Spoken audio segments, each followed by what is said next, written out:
Have you ever felt disconnected from how others perceive you? Embracing your true self can be challenging, but it's possible to become the person you've always wanted to be. Start by identifying your unique qualities, as this differentiation is vital for self-discovery. List what brings you joy and explore why these activities make you happy. Understanding this can help you identify what might be holding you back.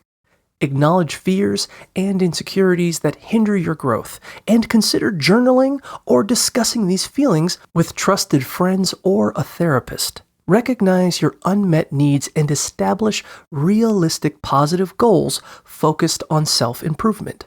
Creating a vision board can serve as a daily reminder of your aspirations, while setting a schedule with achievable tasks will help you track progress.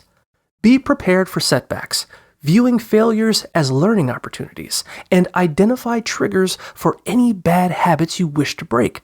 Remember, patience is key as you navigate this journey of reinvention.